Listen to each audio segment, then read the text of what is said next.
Um, there, it's hard to say that this is normal or this is going to be a normal news day because of the circumstances of what we spoke about earlier. But we're going to try and get through the news day and continue on. Starting with Nick Khan letting us know during a recent appearance on the Bill Simmons podcast that everything that was reported last week within the guise of the WWE sale to Saudi Arabia's private investment fund is 100% false, and there is no truth to that story. As Sean Ross Sapp reported, it seems like the reason why it got as much steam as it did is because someone jumped the gun in reporting the story. And reported the story before anything could be confirmed or anything could be in any way, shape, or form understood what the actual story was. So it is good hearing somebody like Nick Khan report or speak on the conversation that caused a lot of distress within the ranks of the wrestling business last week.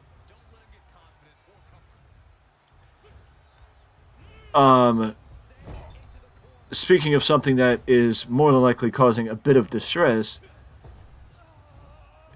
Vince McMahon is also being sued by another, I'm assuming, fellow shareholder of WWE, that being the Detroit Police and Fire Service.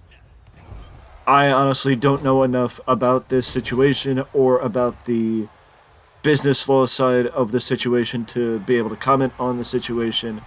But if you're curious about the lawsuit or what goes into the reasons behind the lawsuit, feel free to take a look at it, because Fightful and Dave Meltzer have been reporting information about this. I know because that's where I got it from.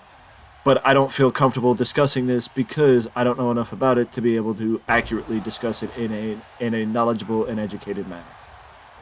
But I will just say that Vince does have another lawsuit, and problems seem to be getting worse before they get better. The main crux of the lawsuit I do know is that the company that is seeking it wants to disallow Vince from taking complete control of WWE as under the guise of violation of fiduciary duty. But again, I do not know enough about the situation or about the business law side of it to have an educated discussion about it. So my suggestion is looking to Sean Ross Sapp or Dave Meltzer, or of course Mike Johnson at PW Insider, for an educated discussion about the situation. One thing that I can say is that there is an announcement that on April the 2nd, during WrestleMania weekend, as a part of WrestleCon, there will be another class for the Hall of Fame for the Independent Wrestling Hall of Fame, the likes of which we saw Dave Meltzer, Homicide, Ruckus. Not Dave Meltzer, Dave Prazak. Dave Prazak, Ruckus, Homicide, and of course, Tracy Smothers get inducted as members of the first class of the Independent Wrestling Hall of Fame last year, and we will likely see the same this year of much deserving names that may not get the recognition that they deserve from the WWE side of things, for either never being in the WWE or just never being in an important position enough to be considered for the Hall of Fame within the ranks of the WWE. But I'm sure that there will be very deserving names being involved in this year's Hall of Fame induction for the Independent Wrestling Hall of Fame. As off the top of my head, I don't really know who will likely be considered, because I don't know who.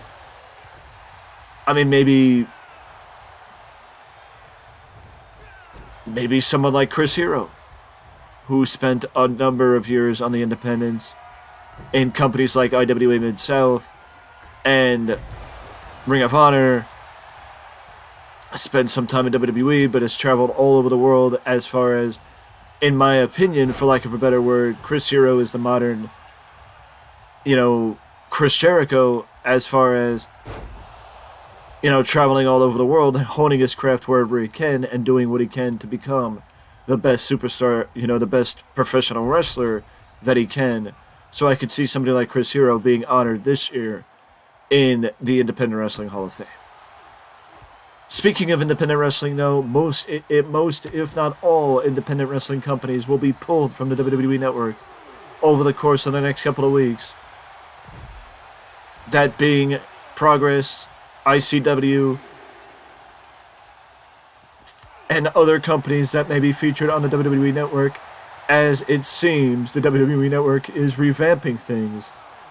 And you could say that it seems like WWE is maybe bringing things in-house, maybe setting things in motion. This could have something to do with the sale of the company. It could just have something to do with them looking for new content and just bringing the content in-house. It could be any number of things. But the fact of the matter is, what we know is companies like Progress and ICW have already officially made comments about moving away from the WWE Network. The likely thing is, there have been rumors that this has something to do with, that companies like Progress and ICW moving away from the network has something to do with the fact that WWE is set to be announcing an update on NXT Europe in the next couple of weeks. So, that is likely the reason why WWE is or has decided to pull away from the WWE, from other content or outside content being featured on the network. And I will have some other information to provide in another news video, so for the first time in a couple of days, we will actually have a second news video to get to. So with that being said, I will leave you with the sounds of the trumpet from Xavier Woods, and see you in the next video.